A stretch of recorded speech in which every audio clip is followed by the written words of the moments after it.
గాంధారి కళ్ళగంతలు ఎప్పుడు కట్టుకుంది అంటే పెళ్ళై కాపురానికి వచ్చాక కాదు. ఆవిడ సాధ్వీత్వం అంత మాత్రం కాదు, ఆవిడ నిజంగా చాలా విశాలంగా ఆలోచించింది. ఆవిడ ఈవేళ కాపురాలకు కూడా చాలా ఉపయోగించే మాట ఇది.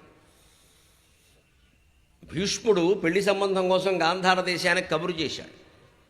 అక్కడ శకుని యువరాజు, గాంధారి అన్నగారు, ఆ రాజుగారు ఉన్నాడు, గాంధార దేశపు రాజుగారు. ఆయన కబురు చేశాడు, మీ అమ్మాయిని మా ధృతరాష్ట్రుడికి ఇమ్మని. వాళ్ళు శంకించారు, ఎందుకంటే అంధుడు తెలుసు అప్పటికే, అంధుడికి పిల్లనిస్తామా అన్నారు అని. కానీ భీష్ముడిని ఎదిరించే ధైర్యం లేదు, ఎందుకంటే భీష్ముడు అప్పటికే అంతకుముందే అంబిక అంబాలికలను తీసుకెళ్ళి తమ్ముడికి పెళ్లి చేశాడు పరాక్రమంతో, తీసుకెళ్ళిపోతాడేమో అని భీష్ముడిని ఎదిరించే ధైర్యం లేదు. కానీ గుడ్డాడికి ఇవ్వడం ఇష్టం లేదు. అందుకని ఆ రాజు శంకించాడు. భీష్ముడు ఎందుకు గాంధారను చేసుకోవాలని అనుకున్నాడు అంటే, ఆయన చేసిన విచారణలో ఒక తపస్వి వరం కారణంగా గాంధారికి 100 మంది సంతానం కలుగుతారు అని ఉంది. ఆవిడ జాతకం అనుకోండి, కశ్యప్, మనకు అర్థం కావడానికి.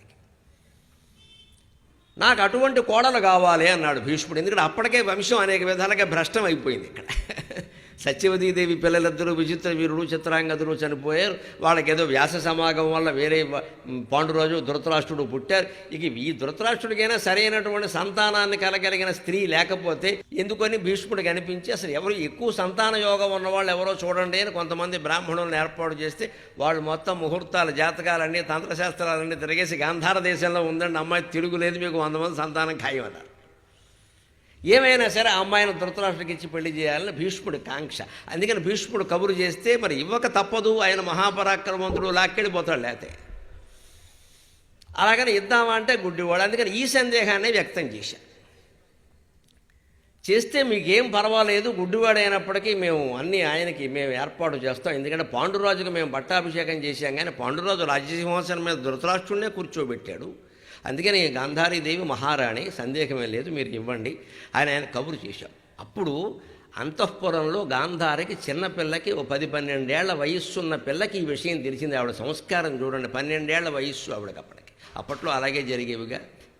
విషయం ఏమిటంటే, నాన్నగారు ఒక సంబంధం చూశారు, భర్త గుడ్డివాడుట. వెంటనే ఈ 12 ఏళ్ల అమ్మాయి అన్న మాట ఏమిటంటే, ఆవిడ ఇంగ్లీష్ మీడియం చదివిందో, తెలుగు మీడియం చదివిందో, ఇంజనీరింగ్ చదివిందో, ఏం చదివిందో నాకు తెలియదు, కానీ ఆవిడ అన్నది ఏమిటంటే, నా భర్తకి లేని కళ్ళు నాకు అవసరం లేదు. ఎందుకంటే ఎప్పుడైనా నా కళ్ళుంటే, నా కళ్ళున్నాయి నీకు లేవని నా భర్తను ఆక్షేపిస్తాను, అందువల్ల నా భర్త అవమానపడతాడు. భర్తను అవమానించడం అనేది భార్య లక్షణమే కాదు, నా కళ్ళకు తక్షణం గంతలు కట్టేయండి అని చెప్పింది ఆవిడ.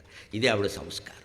ఇక్కడ మనకు పాయింట్ ఉందమ్మా. నేను కూడా అంటాను, నాకు మొదట్లో ఎప్పుడో చిన్నతనంలో ఈ విషయం తెలిసినప్పుడు పెద్దలను నేను అడిగాను, అదేమిటండి గాంధారి భర్తకు లేవని కళ్ళు కట్టేసుకోవడం ఏంటి?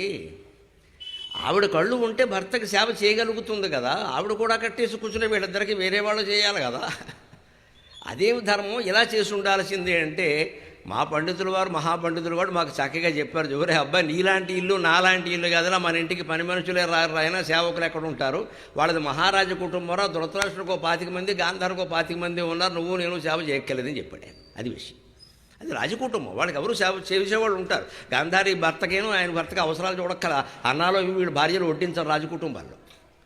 పళ్ళెం పెట్టేందుకు ఒకళ్ళు ఉంటారు, కడిగేందుకు ఒకళ్ళు ఉంటారు అక్కడ, మహారాజులు అంటే అంతే అంతే. అందుకని ఆవిడేమనుకుందంటే, ఆవిడ దృష్టి ఎలా ఆలోచించిందంటే, సేవలకు చాలామంది ఉంటారు, కానీ నా భర్తకి కళ్ళు లేనప్పుడు నాకు కళ్ళు కనుక ఉంటే, ఎప్పుడైనా గుడ్డాడు కాబట్టి మాట్లాడుతున్నావు, ఇక్కడ ఏం చూసావు కనుక నువ్వు అని అంటాను.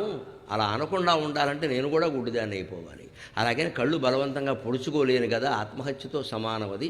అందుకని ఎప్పుడూ ఆక్షేపించకుండా భర్త అధీనంలో నేను వినయ విధేయతలతో కాపురం చేయాలి, నా పుట్టింటికి అత్తింటికి ఖ్యాతి తీసుకురావాలి అంటే ఇవి నాకు ఉండడానికి వీలు లేదు అని ఆ రోజు కట్టుకున్నటువంటి కళ్ళ గంతలను ఆవిడ చివరికి దావానలలో మండిపోయే వరకు తీయలేదు. అది గాంధారి, అది గాంధారి.